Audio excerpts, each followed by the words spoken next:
Bem-vindos ao Que Nem Tu, o podcast de entrevistas do Diário do Nordeste. Karine, nesse episódio eu não vou ficar satisfeito se tu não cantar pelo menos umas 3, 4 músicas aqui durante o episódio. Porque o Glitter tu já se preparou, né? Claro. Veio bem carnavalesca. Não podia deixar de entrar nesse clima da festa. Faltou um chapéu pra mim também. Da festa que eu mais gosto, assim, acho que carnaval, ele é a festa que une as pessoas, que faz a gente ocupar a cidade, que a gente canta, se fantasia, meu Deus, tinha que ter 2 carnavais no ano e um São João no meio, né, assim, pra poder ficar melhor. E não tem nada mais carnaval de Fortaleza que o convidado de hoje, né? E Alan, assim, eu vou dizer que eu achava, quando eu era mais jovem, que eu não gostava de carnaval. Porque tinha toda uma imagem de carnaval de praia, aqueles mela-mela, eu não gostava muito. Aí eu fui pro Rio de Janeiro, me apaixonei pelo carnaval de rua e de me fantasiar. E eu falava, gente, eu vou ter que ficar vindo pro Rio de Janeiro, pro outro canto. Até o dia em que eu fui ao bloco Luxo da Aldeia e eu senti aquela coisa, aquela magia que eu tinha sentido quando eu fui pro Rio de Janeiro, né? Aí eu, gente, aqui também tem isso. E aí, assim, foi pelo bloco Luxo da Aldeia que eu me apaixonei pelo Carnaval de Fortaleza. Na verdade, na época era pré-carnaval, né? Então eu fico muito feliz de receber aqui um dos fundadores do Luxo, né? Que é o Matheus Perdigão. Seja bem-vindo ao nosso programa. Bem-vindo, Matheus. Muito feliz por você estar aqui. Feliz sou eu aqui, né? E se eu soubesse que a Karine estava toda produzida, eu teria vindo também, né? Teria trazido pelo menos um chapéu aqui. Pode perder a oportunidade de usar um glitter, né? Isso, claro. Matheus, como é que nasce a tua relação com o carnaval? Bom, eu acho que tem 2 momentos, né? Um, quando eu era criança, quando passava o bloco de Quem é de Benfica, que se apresentava ali na Praça da Gentilândia e fazia um percurso ali pelo bairro do Benfica. E eu morava ali perto. E meus pais curtiam o bloco, né? E durante ali pré-carnaval e tudo ainda, eu ainda criança acompanhava e via aquela movimentação. Achava legal, mas ainda não tinha essa dimensão do que era o carnaval, né? Mas achava legal, divertido ver o pessoal brincando, fantasiando, cantando, enfim. Passei muito tempo também um carnaval de criança, algumas vezes indo por Icaraí, esse carnaval de Mela-Mela também, Aracati, né? E depois já foi mais adulto. Foi quando eu realmente entendi o que era carnaval. Acho que eu tive essa mesma sensação que a Karine falou aqui antes, mais cedo, né? De visitar um local que lhe impacta no carnaval e perceber que aqui em Fortaleza também pode ter isso e tinha isso, né? Que foi quando eu fui para Olinda. Foi a primeira vez que eu estava curtindo carnaval em Aracati durante muitos anos, isso já fazia faculdade e tudo. E até com um grupo de amigos eu resolvi ir para Olinda. E quando eu cheguei lá em Olinda, vi aquele mar de gente, aquele colorido, aquelas músicas maravilhosas. Eu fiquei muito impactado. Aí a gente tem que ter isso aqui em Fortaleza também, né? Esse carnaval de rua, essa festa. Eu acho que esses 2 momentos foram os momentos mais marcantes, assim, na minha relação com o carnaval. Mas tem uma relação também familiar, né? Assim, teu pai é um nome, assim, de referência, assim, no pré-carnaval, né?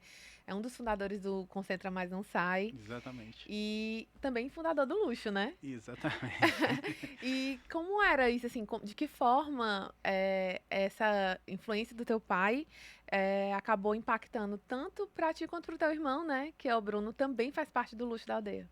Bom, quando meu pai fundou o Concentra, eu acho que eu estava naquela fase meio rebelde, adolescente, não era muito chegado àquele tipo de carnaval do Concentra, né? Que hoje eu sou apaixonado. Achava aquela coisa, o pessoal mais adulto, mais velho que eu, música antiga, então eu era muito adolescente, a coisa mais do rock e tal. E não dava o devido valor, vamos dizer assim. Mas assim, ele estava sempre lá, sempre esteve presente, eu sempre acompanhando e tudo mais. E meu pai sempre incentivou a gente na música de 2 formas. Uma, pela quantidade de discos que ele ouvia, discos, CDs, ele tem um acervo maravilhoso.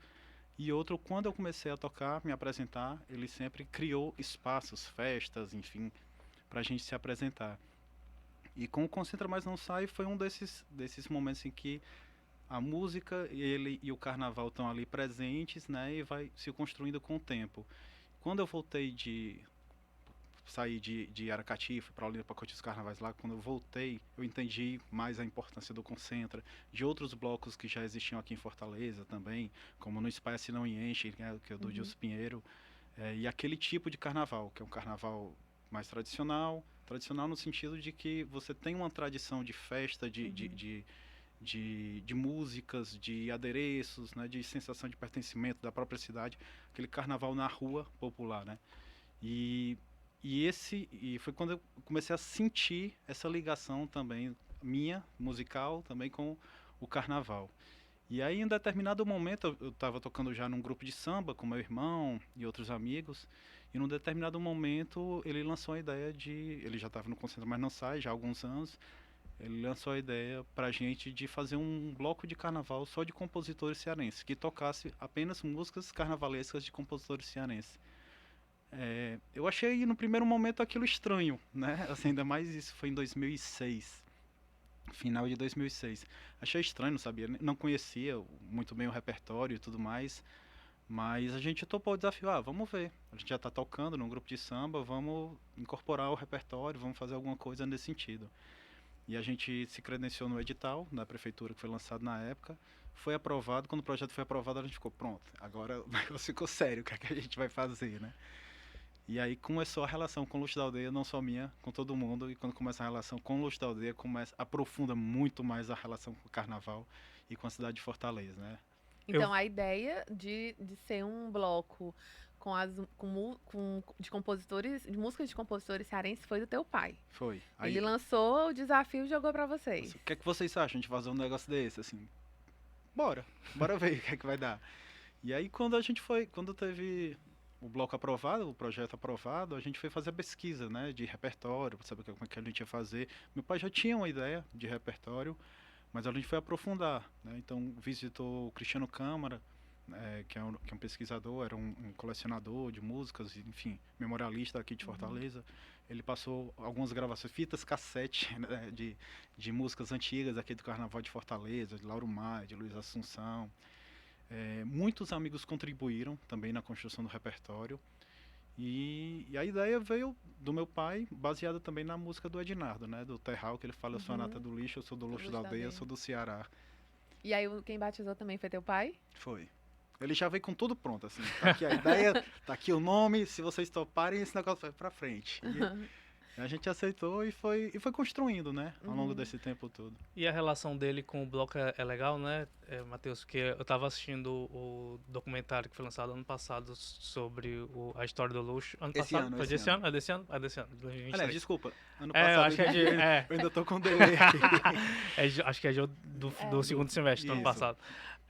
E é muito legal uma fala que ele pontua no documentário, que ele diz que, por mais que ele tenha criado lá o Concentra Mas Não Sai no começo, o luxo da aldeia mexe muito com ele, que é como se ele visse os filhos ou os netos, né? Os netos. Que é o Concentra o filho e o luxo é o neto. E o luxo é o neto. E aí tem um carinho muito mais forte. É muito bonita, né, essa relação. Tem essa relação familiar também, né? Assim, no meu caso, tem um irmão que toca comigo e meu pai tá também ali na organização. E além de todos os amigos de longa data, né? É engraçado essa relação do meu pai com o luxo da aldeia. Ele tem realmente esse carinho. Ele é super apegado ao Concentra, gosta do Concentra. Eu acho o Concentra Mas Não Sai talvez o bloco mais importante para carnaval, porque quem define a Praça do Ferreira como um polo de pré-carnaval aqui nos últimos 15 anos foi quem definiu, foi o Concentra. E a população que vai curtir o bloco Concentra Mas Não Sai é a população de Fortaleza. Todas as suas camadas sociais, todos os seus pessoas de todos os tipos estão lá, né? Outros blocos você já vê que tem um grupo mais específico, né? Um segmento da sociedade mais específico. E ele é muito apegado ao luxo da aldeia, meu pai. É engraçado porque de alguma forma a gente acabou tendo papéis diferentes, né? Eu acabei mais por entrar no bloco, participar do bloco, como músico, como assim, a gente, todo mundo tem, o Luxo da Aldeia tem uma organização, né? Assim, um grupo que faz parte da organização, então que define repertório, que faz a pesquisa, que viabiliza todo o pré-carnaval, o carnaval na rua, enfim, toda a parte administrativa. E tem o grupo que se dedica à música, que eu também faço parte, né? Eu, meu irmão, o Tiago e o João Paulo, a gente faz parte esses dois grupos, tanto da música quanto o administrativo. Vou chamar de administrativo, que é organizador, né? Melhor. E o meu pai ele não toca ele adora música, né? Mas ele não toca nenhum instrumento, não canta. Mas eu acho que ele de alguma forma se realiza ali com a gente No quando palco, vê, né, todo mundo no palco, não só os filhos dele, mas os amigos dos filhos que também se tornaram amigos dele, né? Então eu acho que tem essa realização pessoal dele que é muito bacana. E ele é uma espécie também de grilo falante, né? Ali o grilo falante do Pinóquio, que fica botando a gente ali nos eixos o tempo todo. Quando tem alguma coisa que sei lá, a gente está querendo fazer alguma coisa nova, que acha que não vai dar, que ele acha que não vai dar certo, ele fica trazendo a gente ali pro chão o tempo todo, né? É Tem essa legal. relação muito bacana. Em relação à música, né? Tu e teu irmão começam a tocar muito cedo, né? Tem uma relação com a música ainda criança, se eu não me engano, né? Sim. Vocês vão pra música clássica? Como é essa relação com a música? Bom, a gente começou a estudar piano clássico. Acho que eu tinha uns 12, 13 anos, meu irmão mais novo devia ter uns 10 anos. A gente estudou no Conservatório de Música Alberto Nepomuceno, se formou em piano clássico, lá no conservatório, muito por incentivo da minha mãe.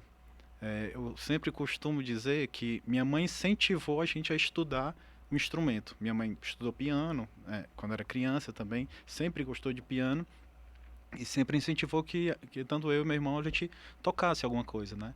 E incentivou o estudo de piano. O meu pai sempre teve um incentivo diferente, né? Ele nunca incentivou o instrumento, ele incentivou já a festa, né? Depois que a gente estava tocando, assim, não, peraí, eu vou chamar alguém ali que tem um espaço legal É o para boêmio, né? para apresentar vocês para tocar naquele canto e tal, sempre foi mais nesse sentido. E a gente passou o estudo aí muito tempo piano, uns 8 a 10 anos de piano, ou mais talvez, né? Até hoje ainda toco piano clássico, mas não publicamente em casa, né? E meu irmão também. E a gente sempre teve muito ligado musicalmente. Eu e meu irmão estudou junto, tocava piano a quatro mãos juntos. Depois que a gente começou na fase de adolescência, faculdade, começou a se apresentar com outros grupos musicais, a gente também estava junto. Meu irmão teve uma banda de reggae, depois a gente montou um grupo de samba, tocou chorinho também durante um tempo. E aí saiu do piano e cada um foi aprendendo outras coisas, né? Foi aprendendo violão, meu irmão foi aprendendo cavaquinho, depois guitarra baiana, foi aprendendo guitarra e foi agregando um pouco de conhecimento de instrumentos, de outros estilos musicais também, né? Você estava falando de quando vocês começam a fazer o trabalho de pesquisa para montar o repertório, né? Muita coisa te surpreendeu, assim, na hora de montar o repertório? Descobrir canções que você nem sabia que tinha alguma ligação com o Ceará e tinham? Ou... Muitas. E eu digo por dois motivos. Primeiro porque tinha algumas coisas que já estavam esquecidas de alguma forma na memória coletiva, né? E segundo, porque eu mesmo não conhecia esse repertório, esse cancioneiro daqui do Ceará, de carnaval, né? Era uma coisa que eu conhecia muita coisa da indústria de carnaval, né? Cresci já naquela indústria do axé e tal, conheci muita coisa. Quando fui para Olinda, descobri um novo repertório, que ali também eu tenho um repertório muito bacana. E quando eu fui ver nessa pesquisa e ajuda de amigos, né? Porque a gente foi construindo um repertório muito por indicação de amigos também. Muita coisa que eu não conhecia. E muita coisa que me surpreende mais, na verdade, foram músicas que fizeram muito sucesso em determinadas épocas do Carnaval de Fortaleza, em algum período aqui de Fortaleza, que hoje já não estava sendo mais tão tocada, né? Madeus Praia de Iracema, que foi um sucesso do Carnaval de Fortaleza, que falava da usina, falava da Praia de Iracema, né? Falta de Luz, que falava da usina do Mucuripe, na época que tinha um apagão em Fortaleza.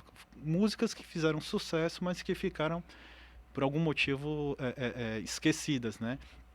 E quando a gente começou a se apresentar e cantar essas músicas também, uma coisa que me chamou a atenção é que o Lúcio da Aldeia tem um público tanto quanto diverso na sua faixa etária, né? Tem um pessoal mais novo que curte muito, mas também tem um pessoal bem mais velho que gosta muito do carnaval. E me surpreendeu já algumas vezes, quando esse pessoal mais velho chegava e dizia assim, olha, essa música aqui fazia muito tempo que eu não escutava, e eu tô vindo agora para escutar, porque é só vocês que cantam, né? Então tem essa surpresa bem positiva, né? E vocês sentiam que no começo, por exemplo, imagino que lá no primeiro ano, quando vocês traziam pro repertório algumas músicas que as pessoas nem lembravam, o envolvimento do público em cantar, eu imagino que não fosse tão forte quanto é hoje, por exemplo. Sim. Acontecia isso? Ou lá no início, quando vocês começavam, despertava a memória de quem estava lá e... A gente fez uma mistura no repertório no começo, né? Teve esse repertório talvez tivesse mais conhecido, mas também tinha algumas já mais recentes. Músicas do Faustino Nilo, parceria com Moraes Moreira, as próprias músicas do Ednardo, as canções que ele fez para Carnaval também, né? Então a gente tentou fazer um pouco dessa mistura. Mas é engraçado como tem aumentado o conhecimento sobre as músicas mais antigas, né? E a própria proposta da gente de ter um formato de banda também, porque quando a gente imaginou e tal, até por tocar mais música clássica e estar ainda com essa coisa da Olinda, do Carnaval de Olinda, talvez, na cabeça, os primeiros anos do Lustradel a gente queria fazer uma charanga mesmo, assim, um bloco de metal, um naipe de metais com percussão saindo e tal. Mas a gente viu que boa parte do repertório ia ser desconhecida, né? Então a gente optou também e como a gente já tocava, aproveitou um pouco do grupo de samba, a gente optou por ter esse formato de banda, né? Para poder divulgar também as músicas. A gente assumiu a responsabilidade. Agora bora aprender essas músicas, bora aprender a cantar, bora aprender a tocar e ver no que vai dar. E até hoje a gente está com esse repertório, né? Esse repertório mais antigo até hoje a gente toca. Tem muita coisa que a gente inclui, né? Hoje também, músicas mais recentes, músicas próprias também, que a gente já está fazendo de algum tempo para cá. Mas até hoje esse repertório está presente e é engraçado como o pessoal percebe e de alguma forma já associa ao luxo, né? Assim, é o repertório do luxo, mas a gente sempre faz dá essa ênfase, né? Para dizer que é um repertório que já estava no Carnaval de Fortaleza, a gente está trazendo de novo. E vocês acham que que o luxo acaba ajudando muito a preservar uma memória musical do Ceará, assim, porque, como você falou, dentro da faixa etária tem uma galera muito jovem que está descobrindo algumas coisas por causa de vocês, né? Vocês têm essa noção e esse entendimento, assim? É uma coisa que eu digo assim, é uma responsabilidade. Assim, eu acho que não é uma coisa que a gente se propõe, né? Assim, a guardar a memória cultural de Fortaleza. Não é a gente se propõe a isso, né? Mas eu acho que a gente contribui de alguma forma na hora que a gente traz coisas, né, que não estavam mais sendo tocadas e ao mesmo tempo que a gente está mostrando coisas que estão sendo feitas hoje, no momento que a gente também compõe para o carnaval de hoje, eu acho que a gente está contribuindo para algum carnaval de rua aqui de Fortaleza, né? Mas também tem outros blocos que fazem isso, talvez não com essa proposta tão bem definida ou tão clara como a gente tenta ter, né? Mas é bacana a gente ver também uma galera mais jovem que está conhecendo esse repertório por causa da gente, e às vezes a gente fica até com aquela preocupação, olha, mas não é nosso não, essa música aqui, tem uma galera que tá cantando aqui, que tá nativa ainda também, né, mas eu vou dizer, conhecer não também. Ser tão jovem, né, porque eu mesma descobri muitas músicas que eu não sabia que eram de compositores cearenses, né, assim, indo pro bloco, né? E aí eu, vale, meu Deus, não sabia que era de cearense. E aí a gente vai aprendendo mesmo, assim, acho que é muito uma perspectiva de experienciar mesmo. Tanto de criar essa identidade, né? Assim, porque eu acho que eu não sei se vocês têm acho que tem, né? Assim, esse entendimento do quanto que o bloco foi importante para criar, reforçar essa identidade de pré-carnaval e de criar uma identidade de carnaval de rua de Fortaleza, né? Porque até pouco tempo não existia essa tradição em Fortaleza, né? Porque tu mesmo falou, né? A gente ia antigamente para as praias, saía da cidade, a cidade ficava vazia. E hoje a gente vê um movimento contrário, né? Uma identidade se fortalecendo em torno do carnaval de rua. Sim. Todo carnaval é um processo de construção e de disputa, né? Ainda mais no espaço público, na rua, na cidade, onde a gente sai de casa para ocupar os espaços, as praças, as ruas e as avenidas. Então, são espaços de disputa e o carnaval se constrói em cima disso, né? Fortaleza tinha um carnaval muito forte antigamente, tinha um carnaval bacana, tinha um carnaval legal, e durante um tempo, principalmente na final da década de 80, 90, isso foi sendo desconstruído, né? Até chegar ao ponto de que se predominou essa ideia de que Fortaleza não gostava de carnaval, que o fortalezense não gostava de carnaval, que aqui era a cidade do sossego, né? E eu sempre fico brincando, se o fortalezense não gosta de carnaval, porque todo carnaval sai para algum canto para curtir a festa. Alguma coisa tá errada nessa história, né? Fortalezense gosta de carnaval. E nos últimos acho que nos últimos 15, 20 anos, esse processo agora está ganhando mais força. O processo contrário, né? O processo agora de reocupar a rua, de reocupar os espaços públicos. E a gente vê pela quantidade de blocos, né? Quando o Luxo da Aldeia saiu a primeira vez, no edital, posso até estar errado, mas era um pouco mais de 20 blocos para a cidade toda, né? Hoje, 20 blocos você encontra só num bairro, né? Dependendo do bairro, você tem vários blocos de pré-carnaval e carnaval. E eu acho que é importante essa discussão acontecer, não para além da festa em si, né? Mas o que espaço o carnaval ocupa na cidade da gente, né? Porque o carnaval é uma lente de aumento do cotidiano da cidade. Então a gente, ao mesmo tempo que está fazendo festa, todas as contradições, todos os problemas que existem na própria cidade estão ali presentes. E é uma coisa que eu acho engraçado que Fortalezense tem uma característica muito particular de gostar de espaços privados, né? A gente às vezes bota a culpa no sol, é porque é muito quente ficar no meio da rua e tal, mas a gente sai de casa para o shopping, de casa para o bar, para o restaurante, dentro do carro, né? E quando essa galera que de um tempo para cá tá saindo de casa para ir curtir o carnaval na rua, começa a ver algumas outras coisas também que se assustam, né? Ver alguns problemas. Ah, tem assalto no pré-carnaval, tem não sei o quê. Mas tem assalto pré-carnaval porque a cidade tem assalto. Não é culpa do pré-carnaval ou do carnaval, é porque a cidade tem assalto, né? Ao mesmo tempo que tem coisas maravilhosas que a gente descobre no carnaval, enfim, todo esse, como já foi falado aqui, né? Toda essa sensação de pertencimento, de você olhar a cidade. Nossa, a minha cidade é bonita. Minha cidade tem gente na rua aqui brincando. Tem esses espaços que eu não conhecia, que para além do carnaval agora eu posso visitar de outra forma, com outro olhar, né? E é uma discussão que eu acho que seria muito interessante que outros blocos também fizessem, né? Sair só dessa questão da festa, mas discutir e entender qual é o espaço que o carnaval, do ponto de vista cultural, né? Que muitas vezes é ressaltado apenas o econômico, gera emprego, gera, é ótimo, tem que gerar, gera renda, ótimo, tem que gerar, mas assim, do ponto de vista cultural, dessa formação, dessa sensação de pertencimento, de formação de laços identitários, como é que o carnaval pode contribuir com isso? E aí é um diálogo que eu acho que seria interessante ter, por exemplo, entre os blocos e o poder público, né? Já que o carnaval é uma construção, todo ano está aqui, por que a gente não aproveitar isso também para dialogar isso permanentemente, né? Na tua fala, tu fala sobre essa história de identidade e sobre esse pertencimento, essa relação com os espaços, né? Por muito tempo, assim, quando o Luxo surgiu, ele estava ligado ao Benfica, né? Quando eu conheci o Luxo, era lá na Rua do Seu Chaguinha. Exato. E... saudade. Muito bom, né?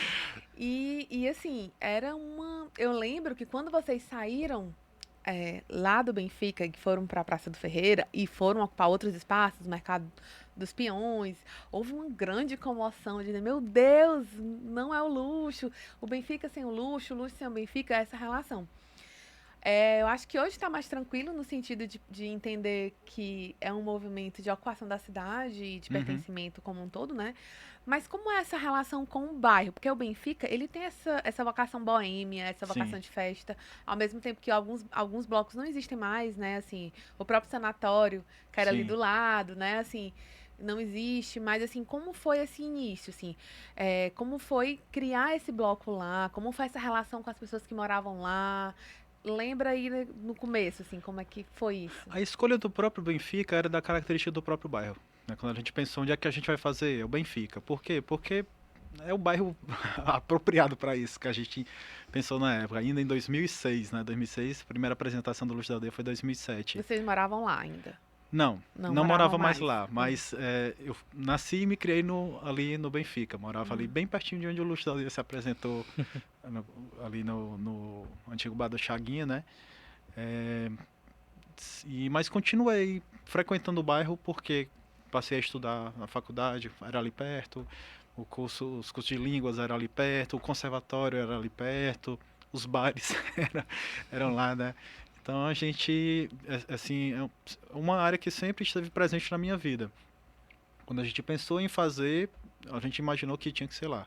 A gente se apresentou no primeiro ano, ainda em 2007, naquela ruazinha do Cantinho Acadêmico, que dali para a UFC, né, entre a 3 de maio e aquele muro ali da UFC no Cantinho Acadêmico.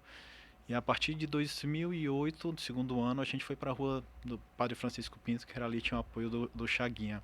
E o Chaguinha, para quem não conheceu, era uma sumidade local, né? Assim, é o dono de um bar, né? Super respeitado ali. Então, quando a gente pensou em fazer, a gente foi pedir a primeira permissão dele para saber se poderia botar um bloco de pré-carnaval ali. E ele disse assim: tudo bem, eu só não quero ter trabalho para mim. Vocês podem fazer, só não quero ter trabalho. Mas ele ajudou muito. Assim, ele foi muito bacana, já faleceu, mas foi uma pessoa super importante no Luxo da Aldeia, porque ele, a partir dele também que a gente pôde ter acesso aos outros bares, né, assim, conversar com o pessoal para explicar a proposta, para organizar toda a festa, porque não era fácil. A gente chegava lá meio-dia, tinha todo aquele processo de pedir autorização, né, para fechar a rua, pedir autorização para se apresentar. Então a gente chegava lá meio-dia, ficava até 1 hora, 2 horas da manhã. Que ia fechar a rua, montar o palco, esperar o pessoal do banheiro químico chegar, organizar os ambulantes, lixeiras, onde é que vai ficar as lixeiras, segurança e tudo. Depois terminava a festa, que a gente estava cansado, tinha que esperar a dispersão do pessoal, todo mundo ir embora, recolher o lixo, recolher, enfim. No outro dia ligar para a empresa dos banheiros químicos para buscar. E a relação com os moradores também foi fundamental para isso, porque o pessoal gostou do pré-carnaval. A gente sempre teve um respeito ao espaço do pessoal, porque a gente sabia que a gente estava fazendo uma festa numa área residencial, né? Que a gente estava ali, talvez incomodando algumas pessoas, outras estavam brincando, mas a gente sempre teve esse diálogo com o pessoal lá. Ia de porta em porta, né? Conversava com todo mundo, se apresentava, dizia o que estava fazendo, e era super fiel ao horário. A gente terminava 10 horas. Assim, falava, pessoal, a gente vai terminar 10 horas. Tudo bem? Tudo bem? Pronto. 10 horas a gente terminava. E explicava o motivo para quem estava curtindo, né? E pedia muito, reforçavam muito, né? No microfone, em campanhas. Na época a internet, as mídias sociais não eram tão populares como hoje, né? Mas a gente também fazia essas campanhas para que o pessoal respeitasse a vizinhança, né? Que não fosse fazer xixi na rua, que não deixasse lixo nas calçadas, enfim. Porque ali tinha um pessoal que estava no dia seguinte, no pós-festa, né? Então essa relação com a galera também foi muito boa, foi sempre muito tranquila, né? Até que teve um momento em que o luxo cresceu demais para aquele espaço. Ficou uma coisa muito grande. A gente também ficou com medo, até por questão de segurança, caso tivesse. Ainda bem que nunca aconteceu, mas se tivesse um acidente, talvez dificultasse o transporte, né? enfim, Dispersão. dispersão. E a gente pensou em ir para o Mercado dos Peões. A gente se apresentou 2 ou 3 anos lá no Mercado dos Peões. O Mercado dos Peões também ficou pequeno. E a gente resolveu ir para a Praça do Ferreira, que é onde está até hoje, né? E é um movimento legal. Assim, a gente sempre teve essa preocupação em ocupar os espaços que têm significado para a cidade também. E se não tem, o significado se constrói a partir dessa ocupação, né? Uma coisa que eu costumo dizer nessas discussões sobre carnaval é que quem faz os polos de carnaval são os próprios blocos, né? O poder público ali tá ali para organizar, né? Mas o Benfica virou um polo de carnaval porque outros blocos já ocuparam aquele espaço, né? Quem é de Benfica, o Luxo da Aldeia, o Sanatório, tinha um outro bloco também que é a Segura o Copo, que se apresentava também na mesma época da gente, né? Da mesma forma que a Praia de Iracema, o Dragão do Mar, começou ali com as baterias do Unidos da Cachorra, a Baqueta, tinham bons amigos também. Enfim, Cheiro, né? O Cheiro, né? Que já na Praia de Iracema ali também, né? Enfim, e outros blocos também, né, do bairro. Tem o bloco da Cachorra Magra também, que é o do Maior Valor, que é ali pertinho do conservatório da Avenida da Universidade, né? Então, assim, quem cria os espaços de festa, quem cria os polos, né, as concentrações da festa, são os próprios blocos, né? Então, os blocos e as pessoas que vão lá ocupar esse espaço para curtir, para brincar, né? Então, a gente também teve essa relação com os moradores, mas a gente sempre também tenta entender a nossa relação com a cidade, né? Como é que a gente pode contribuir com a cidade. Mas foi difícil fazer essa ruptura? De decidir, não, temos que ir para outro lugar, não dá mais? Foi. Foi. Primeiro porque o Benfica ali tem todo um charme especial, né? Assim, a gente já estava lá há muito tempo e tal. Então, foi difícil essa ruptura pra gente. Eu falando por mim, né? eu tive algum receio, mas quando a gente foi pro mercado dos peões, vamos lá ver como é, como é que vai ser, tem estrutura legal, mas será que vai dar gente? Como é que vai ser a relação com os novos Entorno, moradores, né, aqui, né, o entorno do mercado, enfim. Mas, para surpresa da gente, né, foi tudo ótimo. Né? O pessoal que estava lá no Benfica foi pro mercado, reclamou muito porque a gente foi embora lá do Benfica, né? Mas até hoje acompanha, né? E a relação, e muitos moradores de lá, ainda quando eu me encontro no carnaval, pré-carnaval, ou na rua, em algum outro momento, o pessoal ainda brinca, quando é que vai voltar para lá?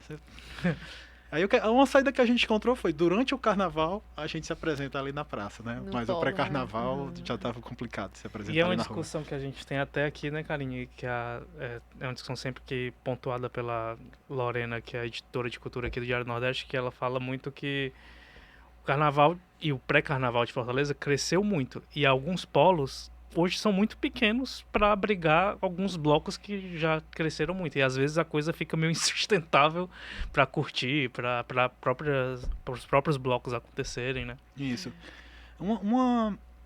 Talvez uma solução que poderia se tentar é descentralizar mais.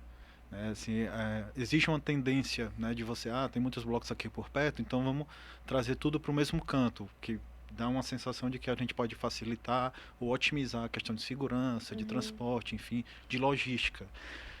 Eu acho que essa tentativa foi válida, mas eu acho que a gente está na hora de pensar também, talvez Criar mais descentralizar, polos, né? criar mais polos ou talvez não Polos, talvez não mais polos, mas espaços, espaços, né?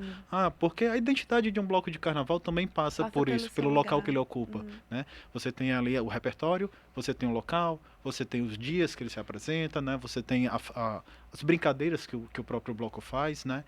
Então, eu acho que uma das discussões que pode ser feita é essa, né? Como é que a gente faz, como é que a gente vai descentralizar? Porque senão aparece aquele movimento que eu particularmente não gosto e tenho medo, né? Que é assim, tá grande demais, vamos diminuir o carnaval. Opa, peraí, né? Assim, a solução não é essa. Se tá grande demais, se tá talvez com medo, né, de sair do controle, vamos pensar como é que a gente reorganiza isso, né? Mas não diminuir, não acabar com o carnaval. De jeito nenhum. E, Matheus, assim, tu falou um pouquinho aí desse início, de quando vocês começaram, de que chegavam cedo.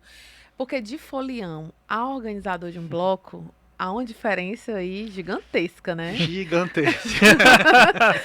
Como é que foi essa rotina? E de aprender, né? Porque, assim, você acaba se sentindo um pouco responsável por cada um que tá ali, né? Um pouco responsável, não, muito. Muito responsável. Chegaram a desistir e falar, gente, não tem condição, vamos desistir disso? Não, desistir não, mas tem uns momentos que você fica, no que é que eu me meti, sabe? Pra que eu inventei isso? Muito do aprendizado de organizar um bloco também veio do meu pai. Aí a gente teve essa grande ajuda dele, como ele já organizava o Concentra Mais Não Sai. Então o caminho das pedras ele pôde dar pra gente, já pôde falar assim, olha, é melhor fazer isso, é melhor fazer aquilo, comportamento com o pessoal tem que ser esse. Então isso facilitou, né? Porque a gente ficava responsável, e muitos blocos até hoje ficam responsáveis, né? Por tudo. Talvez as pessoas que vão lá curtir não tenham dimensão, né? Assim, do que é necessário para organizar uma festa dessa. Então a gente tem que pedir autorização para fechar o espaço público, autorização de som, tem que organizar banheiros químicos, tem que organizar coleta de lixo. Isso tudo fica a responsabilidade de quem está organizando. Segurança, né? Segurança do ponto de vista privado, né, assim, dos equipamentos e tudo, porque o bloco também não tem poder de polícia e nem deve ter, né, mas fica responsável também por fazer o contato com a polícia para que haja segurança pública, fica responsável por entrar em contato com o corpo de bombeiros, para pelo menos que o pessoal já saiba que está acontecendo alguma coisa para caso de emergência, já saber para onde se deslocar. É muita coisa. Iluminação pública em alguns cantos, né? Então, é muita coisa. E a diferença entre folião e organizador passa por isso, que na hora que a gente está curtindo, a gente está ali bebendo, brincando, paquerando, sendo feliz e tal. Na hora que a gente está organizando, a gente tem que ficar atento a tudo, né? E a gente sempre tentou se antecipar a possíveis problemas, porque carnaval você não sabe com quem está lidando, né? Sim. Claro que a gente entende que tá todo mundo ali para brincar, mas como eu falei, a gente está em sociedade, então Sempre pode ter uma ou outra pessoa que pode passar do ponto, que pode ter um comportamento até inadequado pro carnaval, né, para a festa. E a gente tem que ficar atento a isso também. Por isso que a gente também sempre fez campanhas de conscientização, de respeito às pessoas, campanha de conscientização a respeito ao próprio espaço, né? Como eu falei, para o pessoal não ficar fazendo xixi no muro da casa dos outros, para jogar o lixo no lixo, mas também campanhas contra assédio contra mulheres. A gente sempre, nas redes sociais, a gente faz campanhas também de conscientização, né? De como você brincar numa festa de carnaval, respeitando todo mundo que está ali e preservando a segurança também de todo mundo ali, né? Até a questão das fantasias, que eu acho que é importante a gente sempre ressaltar, né? Para que as pessoas usem fantasias lúdicas, que críticas, enfim, que sejam, mas que não desrespeite nenhum outro grupo social que não é o seu, né? Porque às vezes ainda tem algumas pessoas que fazem algumas fantasias que hoje não cabem mais, né? Assim, em algum momento no passado houve seu momento, mas hoje não cabe mais, né? Já tem informação suficiente para saber que não cabe. Então, a organização do bloco passa por tudo isso. Você olhar por toda a festa, e é por isso que eu sempre falo da cidade, porque tudo que acontece no bloco de carnaval, de alguma forma está acontecendo na cidade. Assim, em outros momentos, em outros períodos, talvez em outra escala, mas tudo que acontece num bloco de carnaval está acontecendo na cidade. Mas vocês já passaram por algum momento assim, meu Deus, sei lá, a empresa que vocês contrataram, o banheiro químico, não veio? Banheiro químico sempre atrasa. Vai, como é que a gente vai sair? Sei lá, algum problema... Banheiro químico é desesperador. Chegava na hora da festa, os banheiros químicos não chegavam, e minha Nossa Senhora, e vai batendo aquele desespero, aí chega na hora da festa, lá vem aquele caminhão com os banheiros, e no dia seguinte a gente ligando, rapaz, o pessoal que tá reclamando, que ainda não vieram recolher os banheiros químicos, e a gente tá aqui 2 dias já, e o pessoal não vai recolher. O banheiro químico sempre deu uma dor de cabeça pra gente, mas ninguém nunca passou um sufoco muito grande. Ainda bem que, eu acho que pela própria dinâmica que a gente sempre colocou, né, assim, a gente tá ali para curtir e tal, e a gente assumiu muita responsabilidade. A gente nunca organizou o Luxo da Aldeia daquela forma de a gente tá aqui, tá brincando, se der problema, é o problema dos outros. Não, a gente tem consciência que não pode abarcar tudo, né, não dá, mas a gente tá atento ao que tá acontecendo para fazer uma discussão, se não no momento, fazer uma discussão depois, né. Mas nunca, eu, pelo menos agora, não me recordo nenhum grande problema, assim, não, sufoco não. A gente teve os perrengues que eu acho que todo mundo que organiza um bloco de carnaval deve passar. E quando é que você, Matheus, avalia a evolução desse carnaval, assim? Porque me parece muito, pelo que tu fala, que quando a gente estava contando, né, como o carnaval de Fortaleza ele se transformou nessas últimas 2 décadas, ele se deve muito mais a uma resistência dos blocos, então, assim, de um empenho de cada bloco em querer fazer a festa, de querer estar ali agregando e ocupando espaço público? Acho que sim, mas não somente isso, né? Eu acho que tem um contexto social que favoreceu para que essa ocupação acontecesse, né? Principalmente no começo dos anos 2000, 2004, 2005, né? Então, houve um governo na época que facilitou essa ideia, né, de democracia, de ocupação do espaço público, de respeito à memória, né, que favoreceu tanto a nível federal e outros, também vai chegando estadual, municipal, né, que favoreceram esse tipo de ocupação, esse tipo de ideia, né, inclusive fomentando a cultura, que é importante. Eu sempre falo que é impossível a gente fazer carnaval público sem o apoio do poder público. E o poder público que eu digo não é só o apoio financeiro ou o apoio municipal. São todas as esferas do poder público, seja municipal, estadual, federal. Polícia, por exemplo, é competência estadual. Então, a polícia precisa estar ali na festa, né, fazendo policiamento e tal. A organização de trânsito, competência municipal, precisa estar ali na festa. Então, esse entendimento de que aquilo é importante, que a cultura é importante, houve um contexto no período em que o Luxo da Aldeia surgiu e que outros blocos surgiram, né? Tanto é que não foi só o Luxo da Aldeia que surgiu nessa época, o Sanatório também surgiu no mesmo período. Outros blocos ganharam mais visibilidade também nesse mesmo período. A Unidos da Cachorro está completando agora 20 anos. Concentra Mais Não Sai tem 21, o Luxo da Aldeia fez 15 agora. Então, você pegar esses blocos, talvez estão aqui há mais tempo, ou talvez com mais visibilidade, né? eles são mais ou menos fruto desse contexto, né? Agora, claro, também teve a vontade do pessoal de organizar. Do ponto de vista da gestão municipal, quando o Luxo da Aldeia surgiu, houve uma gestão municipal, que foi ainda no governo da Luziane, que favoreceu esse tipo de manifestação. O primeiro edital de fomento aos blocos de carnaval veio do governo dela. Os governos seguintes mantiveram esse instrumento, que é um instrumento super importante, né? Mas é um instrumento, não é uma política pública, né? É um edital de fomento que está ali ajudando com recursos financeiros os blocos de pré-carnaval e carnaval.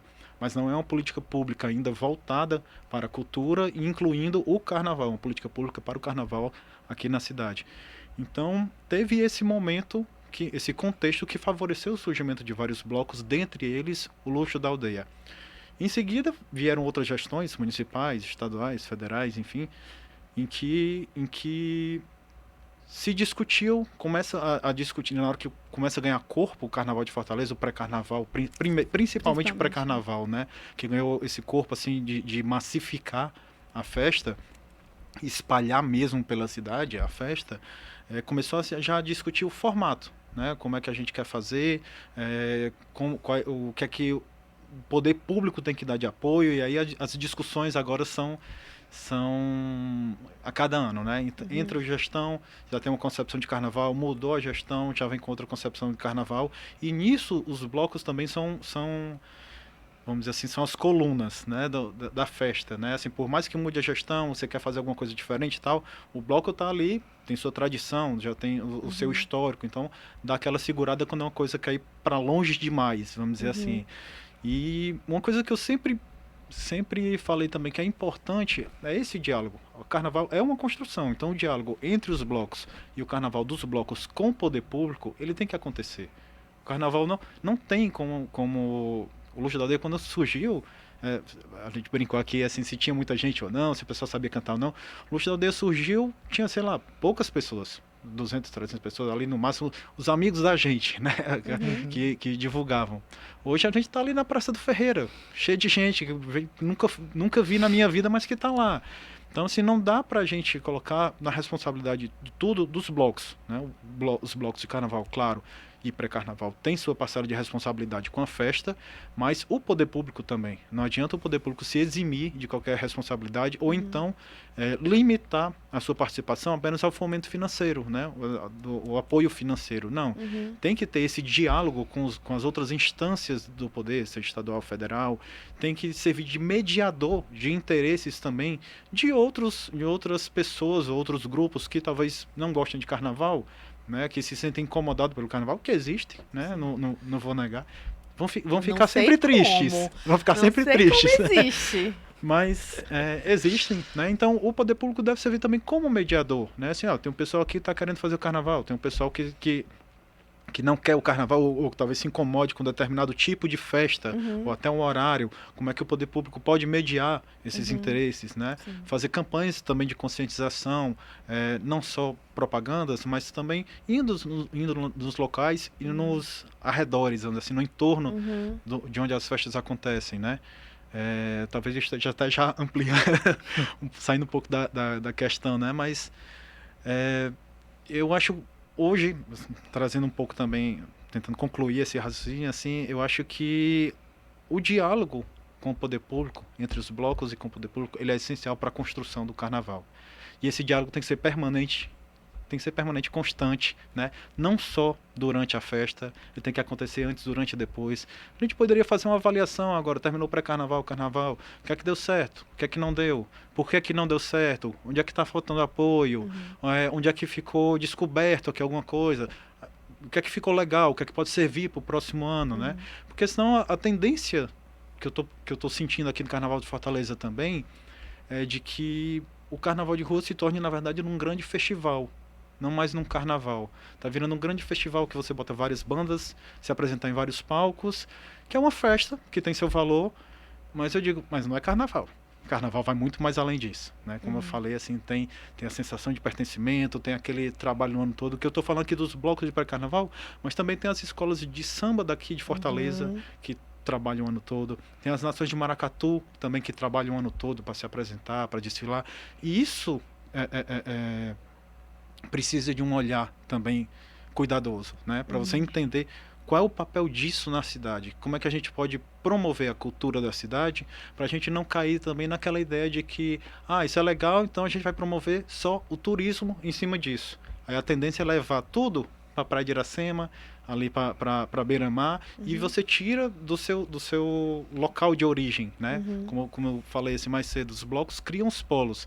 Se você vai para o Carnaval de Salvador, você vai onde os blocos estão. Se você vai para Olinda, você vai para onde os blocos estão. O pessoal não vai para praia tem também lá na praia de Boa Viagem e tudo. Mas assim, não fica. O carnaval não é concentrado ali, não. O carnaval é concentrado onde os blocos estão acontecendo. E aqui em Fortaleza a gente tem que ter esse cuidado também, para não tirar muito de onde está acontecendo a festa, né? Criar muitos polos para depois a coisa sair do controle.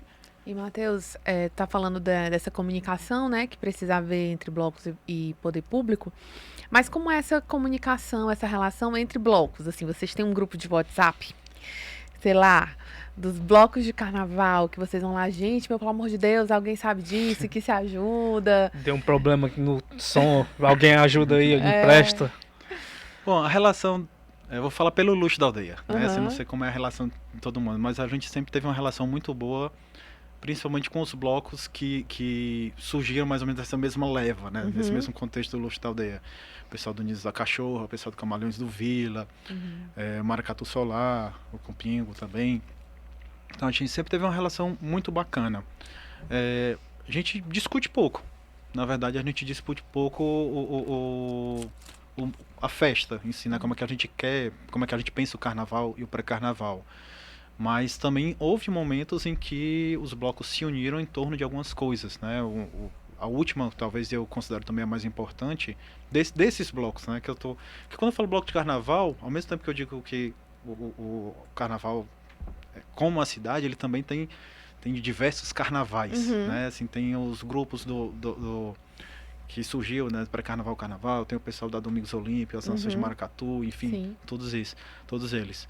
Mas uma coisa super importante que eu considero foi a manifestação de vários blocos, entre eles o Luxo da Aldeia, ainda em 2021, final de 2020, para 2021, dizendo que não ia fazer a festa de carnaval se não houvesse vacina e campanha massiva para a vacinação da população. A gente já estava marcando a posição antes de qualquer coisa, dizer assim, olha, ninguém vai festejar porque o que a gente quer agora e o que a gente considera importante é a vacinação, né, contra a Covid, né, e a campanha de vacinação em massa, para que todas as pessoas sejam imunizadas. Não dava para fazer festa, não era o momento.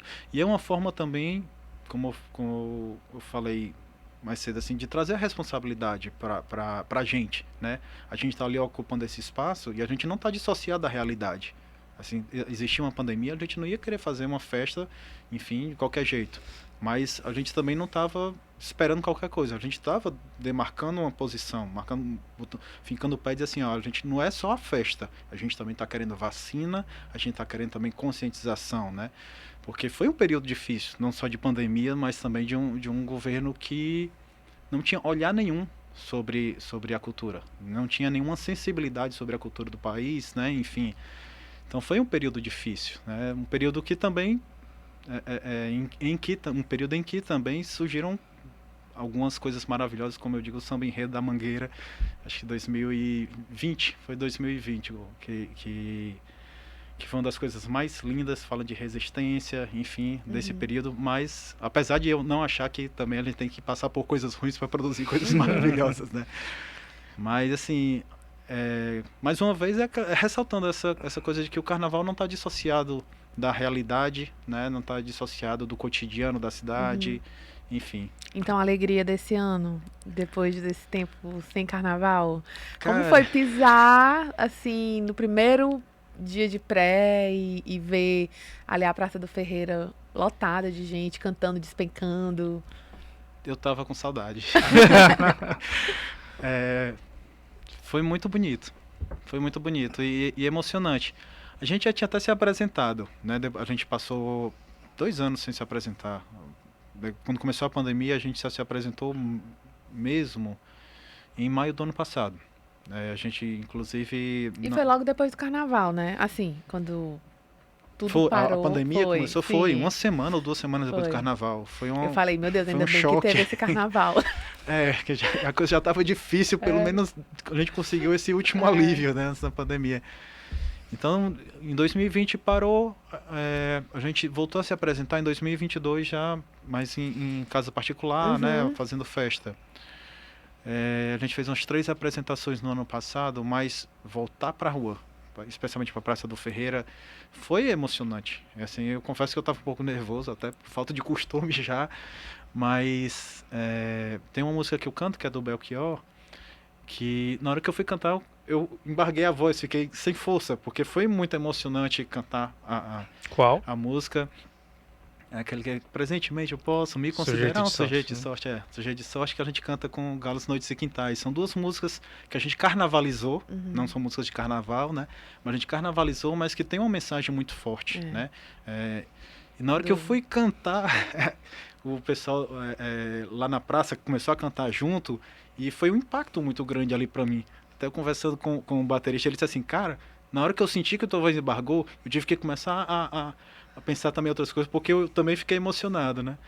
E foi bacana, assim, esse reencontro. Assim, não só do Luxo da Aldeia, mas esse reencontro da cidade consigo mesma, né, que eu digo. E é engraçado, né, Sujeito de Sorte, porque ela é realmente uma canção que Representa, né? parecia que prevê o futuro, assim, que em algum momento, em algum ano, vocês vão precisar muito ouvi-la. É muito incrível. E é uma coisa...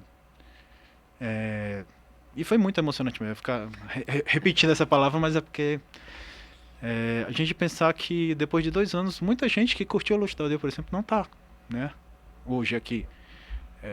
Até eu me emociono agora. Assim, muita gente não tá. Assim, a gente viveu uma época em que respirar era um ato político, né? Então, na hora que a gente hoje tá aqui para curtir, para brincar, para relembrar e até em memória dessas pessoas que não estão, é algo que emociona, que de alguma forma traz alguma saudade, né, assim, dessas pessoas que se foram, mas ao mesmo tempo acalenta, assim, acalma o coração, de assim, pronto, a gente está conseguindo agora voltar ao normal e a gente está conseguindo agora trazer alegria, né? A gente vai tentar reverter todos esses últimos anos, toda essa dificuldade que foi nos últimos anos, e agora vamos, como diz a música do Faustino Dominguinhos, vamos para frente que para trás não dá mais, né? E é importante que tu fala, porque, inclusive, assim, não... Provavelmente tem muita gente ali que ia com um amigo, que ia com uma mãe ou um pai, e que tá voltando a curtir o Luxo da Aldeia ali na Praça do Ferreira sem a companhia dessas pessoas, né? Sim. Acho que todo mundo, durante Perdeu essa pandemia, alguém, todo né? mundo conhece alguém que se foi, né, durante essa pandemia. E eu quando eu falo também dessa coisa dos blocos, dessa postura que os blocos tiveram de já exigir vacinação, é porque em momentos como esse de aglomeração e tal, as primeiras coisas que foram atacadas também eram as festas populares, né? E isso não é só... E a gente sabe que de onde vinham esses ataques não era só uma questão de saúde pública, era uma questão também ideológica e política de acabar com festas populares, diminuir a força fosse o poder que a cultura tem, né? Então por isso que até eu ressalto essa coisa de a gente entender que naquele momento respirar era um ato político, porque nem todo mundo teve essa oportunidade, e hoje a gente pode estar fazendo isso, né? Pode estar brincando, pode estar respirando em paz, né? Depois de muita luta, de muita resistência, de muita tomada de posição, de muita exigência também por parte da sociedade, né? Para que a gente estivesse agora andando para frente. Não, e eu tava lá, né? E nesse momento eu estava lá na Praça do Ferreira e tinha uma pessoa que estava no grupo de amigos e colegas que tinha passado, quase morreu. E na hora do ano passado eu morri, mas esse ano eu não morro, assim, era como se você dissesse assim, eu estou aqui, eu resisti e eu preciso celebrar a minha vida e a vida das pessoas, né? Então, assim, realmente foi muito emocionante. E eu até falei com a Aline, né? Aline, não tô muito afim do carnaval. Eu falei, mulher, pelo amor de Deus, a gente passou 2 anos sofrendo. A gente poderia não estar aqui hoje. A gente poderia ter morrido. E a gente precisa honrar a nossa vida e a vida de quem não tá mais aqui, né? Tipo assim, alegria e colocar a vida mesmo de celebração. E eu acho que o carnaval é esse lugar, assim. Porque é no lugar em que você, de repente, você olha pro lado, você não sabe quem é aquela pessoa, mas você tá abraçado, Vira o melhor cantando amigo. junto. É igual, Alan, eu vou te dizer, é igual o estádio. Ele é louco pro futebol. Aí ele me levou pro futebol. Aí eu já chamei ele pra vir pro carnaval. Aí eu falei, Alan, é isso, essa emoção aqui, tal hora, você não sabe quem tá aqui do lado, ele tá cantando gol com a pessoa. É Exato. isso, carnaval. Eu gosto dos dois, tanto do estádio. E são parecidos, né? Quando eu levei ela pro estádio, eu disse, Karine, tu vai se sentir num carnaval. Aí eu peguei, coloquei minhas estrelinhas e fui carnavalizar no estádio. Mas, Matheus, tem uma curiosidade, assim, que a gente percebeu logo quando a gente estava tentando marcar as entrevistas, né, com vocês, que é muito legal perceber o quanto vocês se entregam para o luxo da aldeia fazer acontecer, ao mesmo tempo em que as suas vidas estão tocando por outro lado, por outro caminho, assim. Conta pra gente o que cada um dos integrantes da banda faz, assim, em relação à profissão, pro pessoal que nos assiste entender que são coisas completamente diferentes. Bom, o pessoal é músico, mas não, eu digo assim, é músico, mas não como profissão primeira, né? Eu sou sociólogo, né? O meu dia a dia é ser sociólogo, eu trabalho com gestão participativa de recursos hídricos, mas músico profissional, principalmente no Luxo da Aldeia, que ali é a entrega total. O meu irmão que canta e toca guitarra baiana, ele é arquiteto. O João Paulo, que canta, é juiz. Tem o Tiago, que é historiador. O Thales, que é advogado. O André, que é psiquiatra. E o Rodrigo, que é o baixista, que é oficial de justiça. Ou seja, tem todo tipo Tem de pra gente todos, ali, né? Mas assim, o Luxo da Aldeia, eu digo assim, é uma brincadeira séria e ao mesmo tempo é uma coisa muito séria que a gente leva na brincadeira, né? Uhum. Porque exige uma dedicação, exige um profissionalismo, né? Quando você, não só o Luxo da Aldeia, qualquer bloco de carnaval, né? Exige uma dedicação, um profissionalismo. Mas a gente tenta sempre conciliar também, né, o dia a dia com o carnaval, principalmente nesse período de pré-carnaval, né, que quando chega carnaval, para tudo. Uhum. Então a gente pode se dedicar somente a isso. Mas esse período de pré-carnaval, eu estou trabalhando, tá todo mundo trabalhando, então vai se apresentar sexta-feira na Praça do Ferreira. Eu já saio direto do trabalho para a praça, né, já tenho que levar minhas coisas para chegar na praça, tocar, só vou chegar em casa já Depois, perto de né? meia-noite. Mas tem gente que tem que pegar a estrada. Tem. Aí tem 2 pessoas que atualmente estão morando fora. Um é meu irmão, que está morando em Juazeiro do Norte, que vem para cá para se apresentar. Ele não pôde vir essas 2 últimas semanas, né? O segundo e o terceiro pré-carnaval, porque ele estava estudando para um concurso, então teve que dar essa pausa, né? E tem o João Paulo também, que vem de Maceió para cá. Geralmente ele tira férias no começo do ano, passa as férias aqui para curtir também. E eu tomei um susto que a Karine, quando tava tentando marcar, né, aí ela falou que não, o João Paulo, ele chega meio-dia na sexta, toca 8 da noite e depois já vai embora. Aí eu, meu Deus do céu, que loucura. Ele passa o final agora ele tá passando o final de semana, que ele não conseguiu tirar as férias, né? Mas ele vem, passa o final de semana e volta já para Maceió. Aí o meu irmão que veio de Juazeiro também, aí o meu irmão consegue vir um dia antes, vem na quinta, aí fica até domingo, aí domingo já volta. E vocês conseguem, tipo assim, o que vocês conseguem pra manter o bloco, assim, é focado pra manter o bloco? Ou existe, assim, vocês conseguem também ter uma renda a partir disso? A gente ganha cachê de músico, Uhum. né? Assim, Sim. como outros blocos Todas tem as alguns outras pessoas vão músicos... estar trabalhando, né? Tem os outros blocos, tem músicos que ganham cachê, tem outros blocos que não, enfim. Uhum. A gente sempre tocou em festas privadas, né? Fez festas também, Uhum. né? E tocou em alguns cantos para fazer caixa para o bloco. Porque por mais que a gente toque hoje com o apoio da prefeitura, a gente se inscreveu no edital de artistas, né? Esse ano, a gente não sabe como é que vai ser o próximo ano. Então, quando falou de dedicação, eu me lembrei também agora no carnaval de 2013, ou foi 2014? 2014. Em que a gente tava tudo certo que ia ter o carnaval, que a gente ia ter um apoio da prefeitura, já estava mais ou menos tudo conversado. E quando chegou na hora, na semana do carnaval, disseram que não ia ter apoio nenhum. Não foi só a gente, foi contra os blocos também, né? E a gente ficou, e aí, o que a gente vai fazer? Ninguém vai deixar de fazer carnaval, não tinha mais condição de viajar para curtir, o que a gente vai fazer? Bora fazer o carnaval do nosso jeito. Saiu ligando para todo mundo para saber o que é que poderia fazer, como é que cada um poderia contribuir. E o que é que a gente fez? Acho que talvez foi o carnaval mais louco que eu vivi, e com muito medo de organização, mas ao mesmo tempo foi o melhor carnaval que eu vivi. A gente tinha conversado com a prefeitura na época, né, com a gestão na época, de fazer um carnaval no Mercado dos Peões. Não deu certo. E a gente chegou a anunciar e tudo, e quando foi sexta-feira à noite disseram que não dava certo, enfim, tiveram que recuar, e a gente já tinha feito convite. Então o que a gente vai fazer? A gente contratou uma banda, que foi a banda do Concentra Mais Não Sai, que a gente brinca que é a única vez que o Concentra saiu. Concentrou e saiu. Concentrou a banda do Concentra Mais Não Sai, botou para tocar lá no Mercado dos Peões, enquanto o pessoal chegava.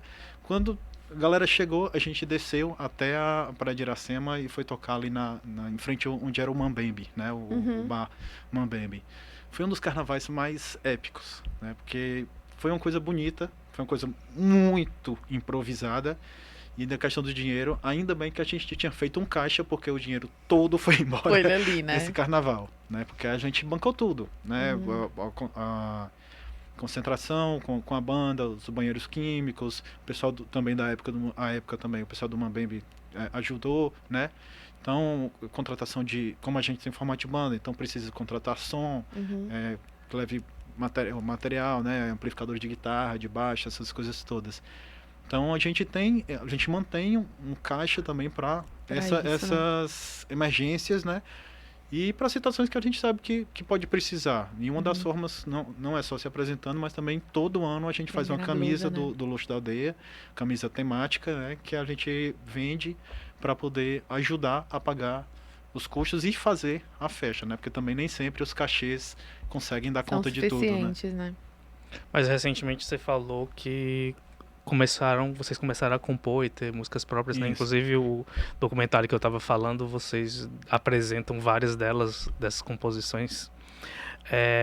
Conta pra gente como é esse processo, como foi essa decisão, a diferença de responsabilidade para tocar música autoral. Eu acho que o grande incentivador, mesmo que talvez indiretamente ou diretamente, né? Foi uma pessoa chamada Marcos Dias, que é um compositor. Ele já tinha trabalho gravado com Isaac Cândido, enfim, já tinha algumas coisas com Pantico Rocha também. E quando a gente estava num grupo de samba se apresentando, né, ele veio mostrar algumas músicas pra gente. Já conhecia ele, a gente foi apresentado a ele, e nesse dia específico ele veio apresentar algumas músicas pra gente. Aí disse assim, olha, isso aqui eu acho que seria legal no carnaval, isso aqui eu acho que é legal no samba, isso eu acho que é legal, enfim. E a gente pegou aquelas músicas, meu irmão, a maioria, na verdade, aquelas letras, né, que ele é letrista. Compõe também, mas é letrista. E aí, dali surgiram algumas músicas que a gente viu seria legal no carnaval. Eu fiz Olinda Fortaleza, meu irmão começou Serpentina, Um Sol Pra Cada Um, que são músicas que a gente gravou depois. E foi aquela coisa, ficou legal, bacana e pronto, mas ninguém sabia muito bem o que fazer com isso, né? Aí até que a gente resolveu apresentar as músicas um pros outros, assim, bora ensaiar, bora ver, bora tentar dar uma cara mesmo para essa música. E começou a ensaiar. Ensaiando, a música foi ganhando forma, a gente começou a se apresentar, tocando. A primeira vez que a gente tocou a música, se eu não me engano, foi no Cuco Caiu, numa festa que a gente fez lá, que a gente sempre fazia. E a gente imprimiu a letra da música, saiu distribuindo pro pessoal, né, para o pessoal conhecer a música e tal. E foi um trabalho também de insistência, né? A gente fica um pouco receoso, vou apresentar aqui, porque você apresenta a composição, meio que dá a cara, a tapa, né? Assim, se o pessoal gostou, ótimo. Se não gostou, você fica meio assim, né? Mas é um trabalho, assim, apresentou, pessoal, a reação ouvir, estranhar, legal, não sei o quê, algumas pessoas criticam, outras pessoas elogiam, mas a gente vai mantendo e vai construindo um outro repertório a partir disso, né? E o Marcos Dias foi a pessoa essencial nisso, porque a partir dessas parcerias a gente também se estimulou, e ele estimulou a gente também, vocês deviam fazer, grava aí e tal, não sei o quê. A gente começou a fazer mais, né? No Webdoc a gente lançou mais 2 músicas, né? Que é o Meu Juízo e Marcha do Desencontro. E as outras 3 que a gente tinha feito, a gente gravou no disco ainda em 2018, o disco Tantos Carnavais Depois, que foi produção do Pantico Rocha. E a gente gravou tanto músicas só do Marcos Dias, como as músicas também que são em parceria dele, ou comigo, ou com o Bruno e com o Thales, né? É legal, assim, é divertido você ver o pessoal cantando a sua música, né? Assim, do ponto de vista de compositor já, né? Assim, é legal, é divertido. E assim, tem aquela coisa, como eu falei mais cedo também, da importância, assim, a gente está tentando deixar um registro aqui, a nossa contribuição para o carnaval. Em Olinda, Fortaleza, por exemplo, é uma música que a letra do Marcos Dias, que ele fala dos blocos de pré-carnaval e carnaval de Fortaleza. Que ele fala de vem Fortaleza conhecer os blocos que estão surgindo. E cita vários blocos, né? Unidos da Cachorra, Baqueta, Doido é Tu, Luxo da Aldeia, Sanatório, Concentra Mas Não Sai, enfim, alguns que são citados. A tua pauta, né? Então, assim, até quando a gente pensou em gravar o disco também foi... Cara, vamos deixar um registro de tantas coisas que a gente faz, como das coisas que estão acontecendo aqui, né? Das músicas que estão tocando aqui no pré-carnaval e no carnaval de Fortaleza.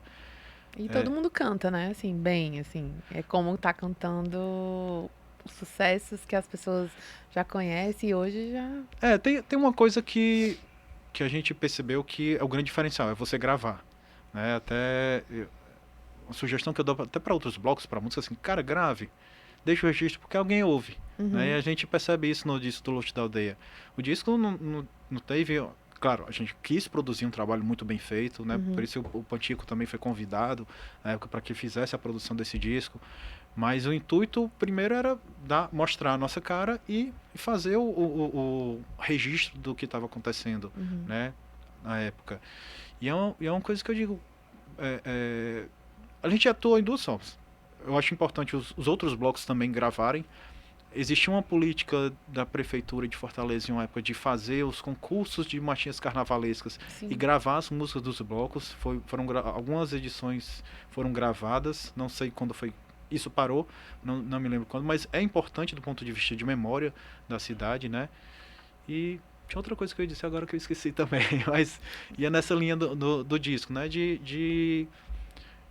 Do cuidado com a música, né? Quando a gente também quis trabalhar o disco, era para a gente aprender a ter um cuidado maior com a música e também facilitar para quem quer ouvir. Porque uma coisa é a gente estar no palco, todo mundo cantando, e palco é uma dinâmica do que está acontecendo naquele momento. Muitas vezes a gente ensaia, essa música a gente vai tocar 2 vezes, aqui a gente faz uma parada e tal. Chega lá na hora, muda tudo, porque a reação do pessoal foi outra, né? Então, o disco também serve para trazer essa proximidade das pessoas com a música, com o repertório e tal. E foi a gente percebeu que foi o grande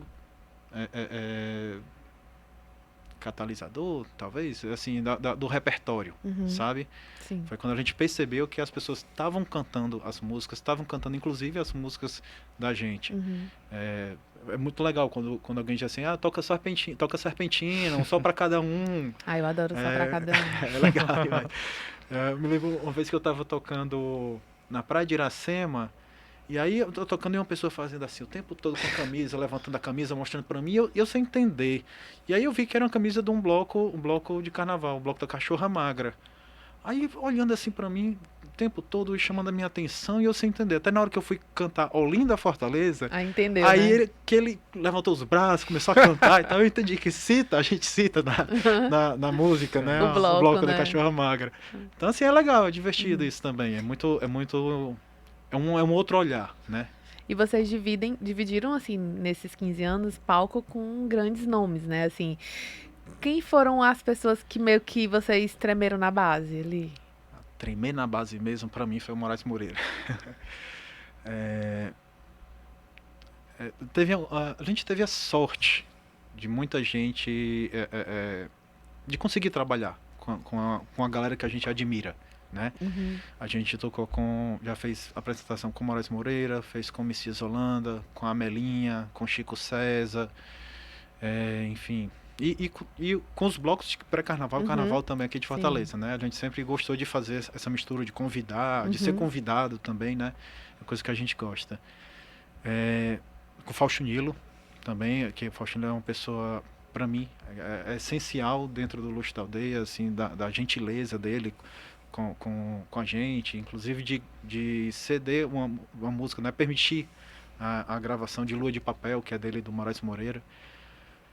Quando a gente se apresentou com o Moraes Moreira, foi talvez um pouco... eu fiquei muito nervoso, primeiro porque era um dos meus maiores ídolos, né? Assim, até a concepção de que eu tenho carnaval hoje em dia veio muito das músicas do Moraes Moreira, tanto da musicalidade quanto das letras dele, né? O Moraes Moreira era uma pessoa que falava muito desse lance do carnaval da rua, do povo, né? Então a minha noção de carnaval foi construída muito em torno disso, né? E foi uma ideia da Elaine, que era na época a dona do Cucucai, que chegou assim: você tem vontade de fazer uma apresentação com o Moraes Moreira? Tudo bem. Eu nunca achei que ele pudesse topar, né? Mas topou. E aí e foi a mesma coisa quando com o Luxo da Aldeia foi aprovado no projeto. Pronto, agora é o jeito de ter que fazer. Tem que montar. Agora tem que cantar. E a gente tava meio que querendo mostrar serviço, claro. Era uma pessoa que já de nome nacional, enfim, com muita história, muita bagagem. A gente não queria fazer feio na frente dele. E eu sei que o combinado foi: ele vai chegar no dia do show mais cedo, durante a passagem de som, faz um ensaio com ele, a gente já tinha ensaiado antes, né? Faz um ensaio com ele e à noite faz a apresentação. Teve uma demora muito grande na montagem do palco, ele estava um pouco aperreado e aí eu fui ficando nervoso vendo o Moraes um pouco aperreado. Sei que e estava muito quente também nesse dia, o calor estava deixando todo mundo um pouco tenso. Aí a gente foi passar o som. Chegou lá e ele foi muito educado, muito gentil com a gente, né? A gente foi se apresentar pra ele, não precisa se apresentar, né? Mas aí eu sei que a gente foi tocar a primeira música. Na hora que foi começar, ele disse: vamos com o Bloco do Prazer. E eu, puxa, logo aqui tem a introdução nas guitarras, a mais difícil, mas vamos. Aí na hora que a gente começou, ele: para aí, pediu pra parar, aí minha alma saiu do corpo nessa hora, né? Aí ele pediu só pra fazer um ajuste na bateria. Aí bate só uma coisa diferente e tal, pronto. Terminou a primeira música, a gente começou de novo, né? Tocou todinha, cantou todinha, terminou a primeira música, ele olhou pra mim e disse assim: tá bonito, vamos pra segunda. Aí pronto, aí eu tirei 1 tonelada das costas. Assim, foi uma experiência maravilhosa. Primeiro porque eu tava com um ídolo, né? Ali. E a gente até tocou uma música que ele não estava previsto no show, né? Que era Pombo Correio, que depois que a galera cantando e tal, curtindo, aí pedindo mais um, aí ele olhou assim: vocês tocam Pombo Correio? Assim, toca, qual é o tom? Aí bora. E foi muito bom. E a gente tocou com ele mais de uma vez, né? Foram 3 apresentações com o Moraes Moreira. Ele sempre foi muito, muito, muito bacana com a gente. Foi uma das pessoas que eu senti quando faleceu, também quando se foi.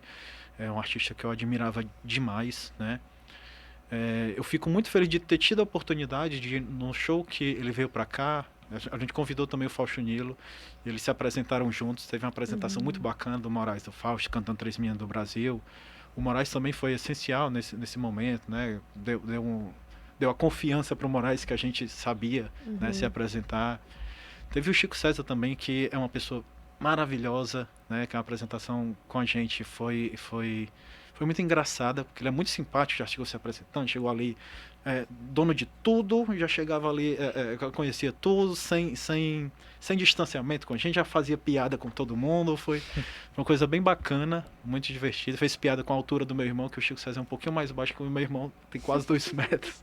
Então, assim, durante a música da Lapa de Minhoca, ele ficava: ei, Lapa de Minhoca, eita, que minhocão. A Melinha também foi super gente boa com a gente, tem uma voz linda, maravilhosa, fez a apresentação da gente. A Melinha a gente tocou na abertura de Carnaval de Fortaleza, com Messias Holanda também. Foi muita gente bacana e eu fico muito feliz de sempre ter sido bem recebido pelo pessoal, né? Eu participei recentemente de uma entrevista com o Ednardo também, que foi muito, muito bacana, sabe? é bom isso, né? Você saber que você está fazendo um trabalho. E o nosso trabalho é em homenagem a muitas dessas Muitos pessoas, deles, né? Aí Então é bom a gente saber que tá fazendo uma coisa legal, que tá agradando o pessoal também, eu né? imagino o peso de ouvido do Moraes Moreira dizendo pra você assim, tá bonito, tá bonito. E você ali, meu Deus. Ali foi tipo, tirei 1 tonelada das costas e pronto, agora eu posso respirar. Que eu passei 2 minutos tocando sem respirar. Respirar, né? Matheus, a gente tá chegando ao fim do episódio. E eu queria muito que, na verdade, hoje, acho que esse episódio você que tem que encerrar. Porque eu quero que. Primeiro eu quero que o Matheus diga por que as pessoas devem ir curtir o carnaval. A gente tá. O dia que esse episódio tá saindo ao ar é uma quinta-feira pré-carnaval, né? Então, nos próximos dias, tem muita gente, inclusive, que deve estar assistindo aqui antes, se preparando para ir pro bloco, né? Por que as pessoas devem ir curtir esse carnaval? E o roteiro, né? Diz assim, o que é que as pessoas não podem deixar de fazer no carnaval. Tá. Ser bem direto. Por que deve curtir o carnaval? Porque é bom. É muito bom. Então, vá, curta, se divirta, brinque, tire um pouco da fantasia que, como vou copiar o Aldir Blanc aqui, que ele diz que a fantasia são os outros anos. No carnaval a gente é quem realmente é, né? Então seja quem realmente você é no carnaval. É importante, é bacana e principalmente depois de um período em que a gente viu como viver enclausurado, viver com medo. Esse é o momento que a gente tem agora para expurgar esses demônios, né? Botar para fora esse medo, botar para fora essa sensação de tristeza que predominou nos últimos anos, mas que agora a gente vai deixar para trás, né? E o roteiro que eu digo no carnaval primeiro, vão pro Luxo da Aldeia. É um bloco muito bacana. Não sei se vocês conhecem, né? A gente deve se apresentar no carnaval, pode olhar a programação da gente nas redes sociais, enfim, na internet tem a programação. Eu sempre curto e indico também para quem gosta de um carnaval mais tradicional, de marchinhas, o bloco. Eu não sei nem se eu posso, porque o nome diz que não deve, né? Não espalha se não enche, que é muito bacana, que foi o bloco que me fez ficar para fazer o carnaval em Fortaleza. Faltou um detalhezinho que a gente não vou esticar muito não, mas a gente se apresentava no pré-carnaval.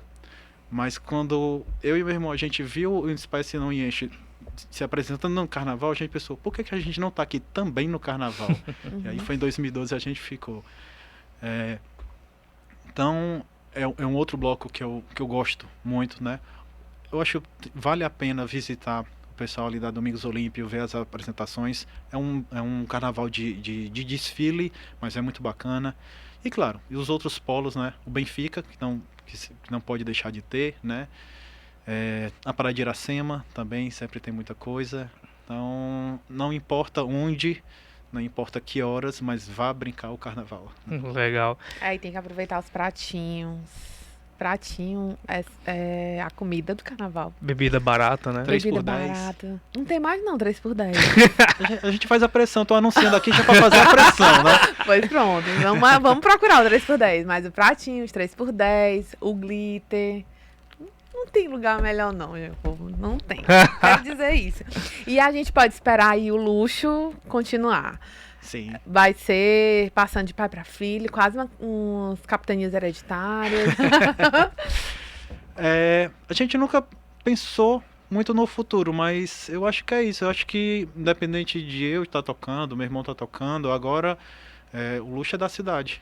Não é mais nosso. Assim, a gente começou, né? Deu pontapé, tá aqui ainda, né?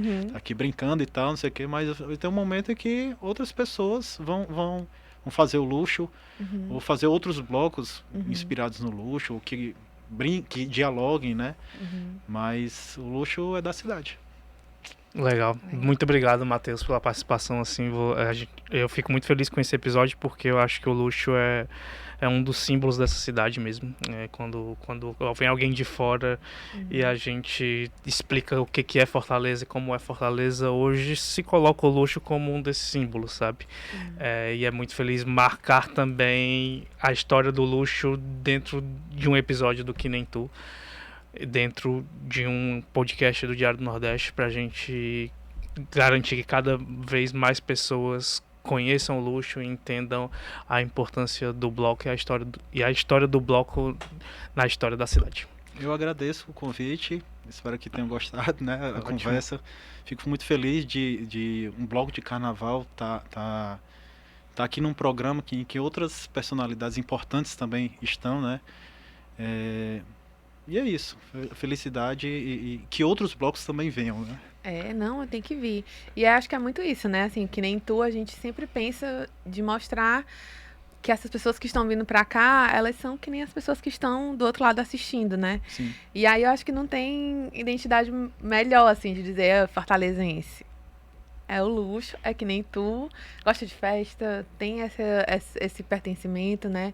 E essa ligação muito afetiva com a cidade. Então é isso mesmo. E vamos festejar, meu povo. E você que nos assiste, vá para o carnaval e na próxima quinta volte aqui de novo para assistir ao próximo episódio, porque toda quinta tem um episódio novo no YouTube, na sua plataforma preferida de podcast e também na tela da TV Diário, tá bom? Até mais, gente. Até a próxima semana. Até!